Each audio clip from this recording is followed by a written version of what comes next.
Donald Trump has signed an executive order that will change the US dollar. It will change the petrodollar. It will change the whole gold back standard of the US dollar. It's going to affect everybody. And you need to listen to what I got to say about that coming up next.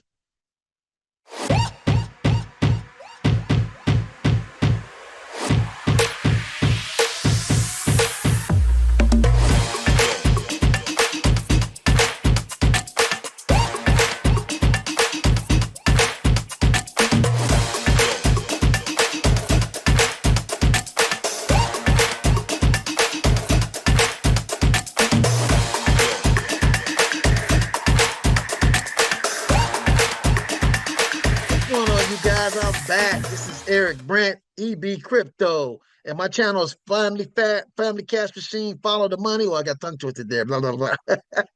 Family Cash Machine. Follow the money. And Donald Trump has signed an executive order to loosen up some of the, the regulations that's been going on with cryptocurrency.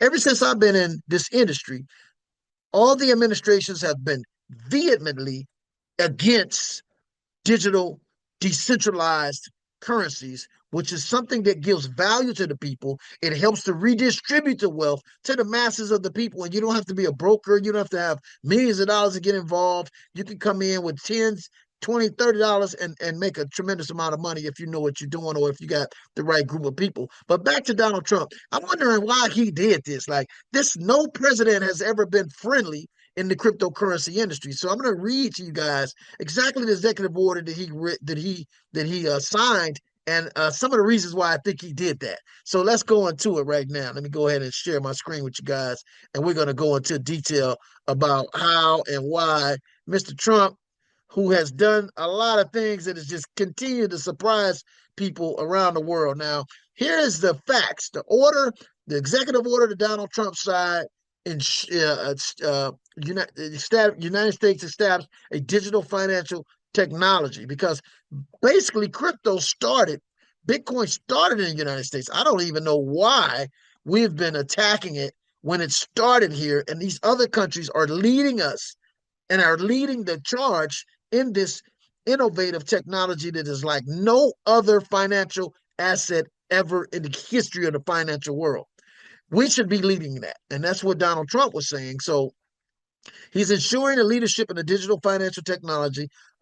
President Bush signed an executive order to establish regulatory clarity because there's no clarity here in the United States. I don't know how the SEC has been able to go after hundreds of companies over the last couple of years, and there's no clear regulations. Now, how can you say somebody broke the regulations when there's no regulations? This has been the whole, confusion in the cryptocurrency industry, but they knew what they were doing.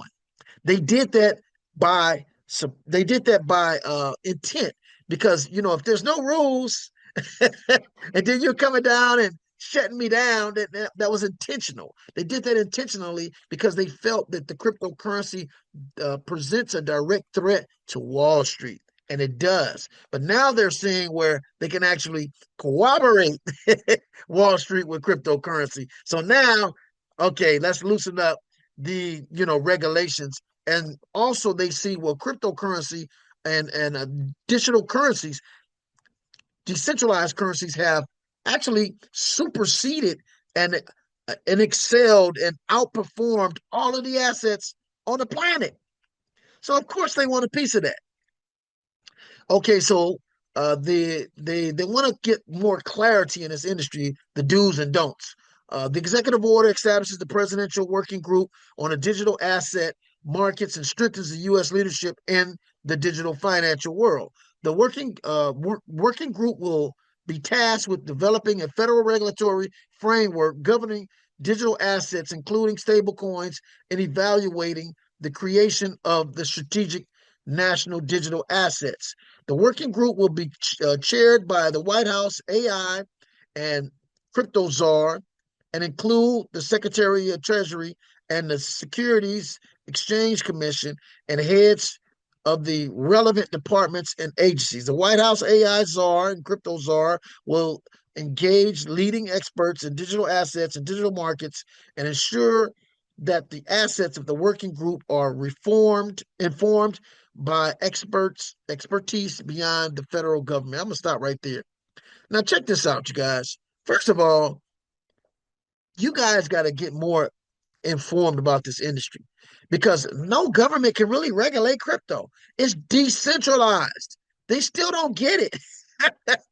They only can regulate it if you let them regulate you. There's no regulations in crypto.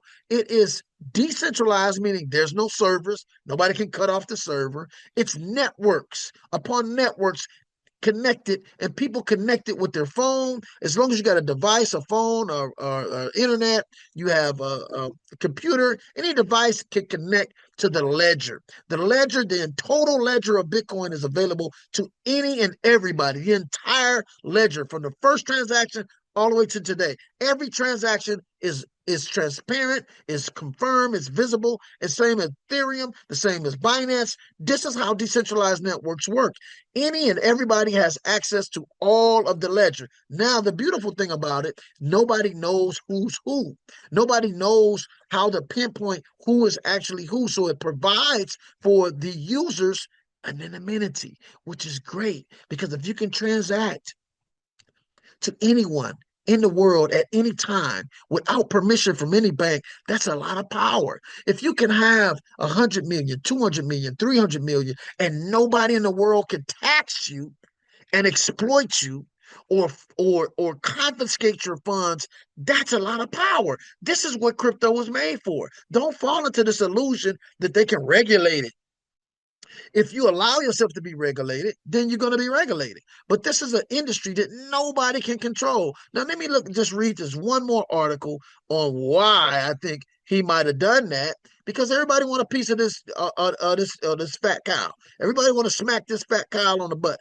Now, I found this article here too. This is pretty interesting article. It says that Trump backed crypto bank joins stablecoin wars with the new dollar peg token. I got to do more research on this to find out if this is true, but I've been finding this in a lot of articles where the World Liberty Financial, a decentralized finance venture backed by President Trump and his family, has launched a stablecoin. Now, I know he's a businessman, so this could be very well true. The stablecoin is going to be dubbed USD1, will be pegged with the US dollar and backed by short-term US government treasuries, US dollar deposits, and other cash equivalents. Now, what is a stablecoin? See, right now, all the big boys want to get in this. Now, governments want to get in this. A stablecoin is a coin that is always $1.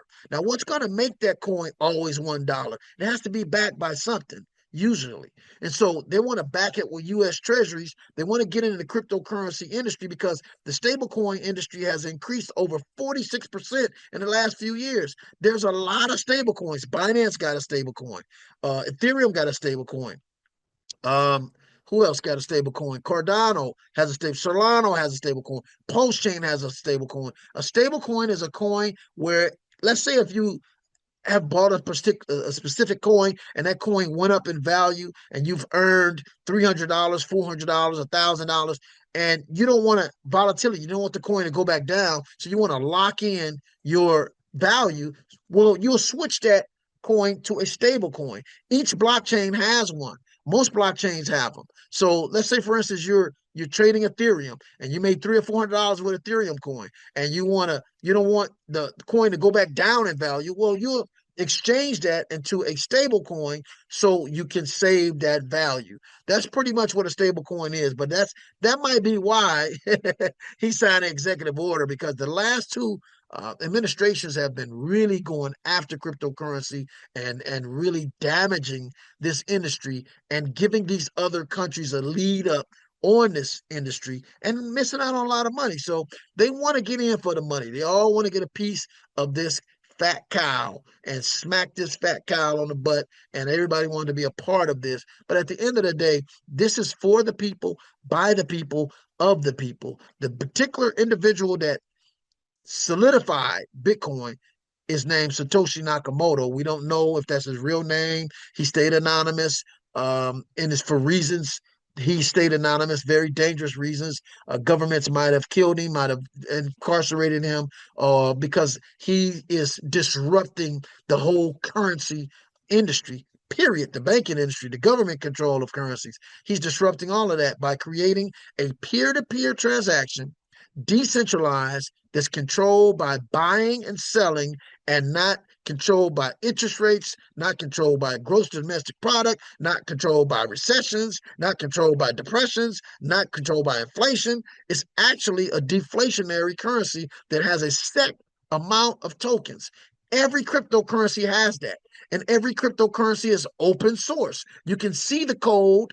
Anyone can see the code on GitHub and several other coding things for different programmers can see it. I don't know the coding. I don't understand coding, but I know it's open source, and I do know that it is not controlled by any government, can't be controlled by any government. And this is why you guys need to understand this different developments, because this is an instrument in the financial world nobody has ever done. It is totally was impossible. It was a concept back in the 80s, and it finally became reality through a gentleman named Satoshi Nakamoto. We don't know if it was a woman, if it was a guy. We don't know if it was a group of people. We do know there were several technologies that was created, and then they all came to fruition through Satoshi Nakamoto by solving what they call the double spend problem. And if you guys want to know more about this stuff, how to use it, how you can become successful with it, how you can make money, I've taught over 600 students over the last few years on how to be engaged in this, how to be successful with this, how to hedge themselves against inflation, because inflation is a huge problem right now. If you guys want to know more about this, contact me, hit me up on this link I'm going to leave underneath here on how you could get more information, how you can get involved and position yourself for what I'm calling right now one of the greatest exchanges of wealth ever in the history of the world is happening right now, and you need to be a part of it. So with that, I'm going to go ahead and sign out. This is Eric Brent, EB Crypto. Until the next video, you guys, deuces. Cryptocurrency.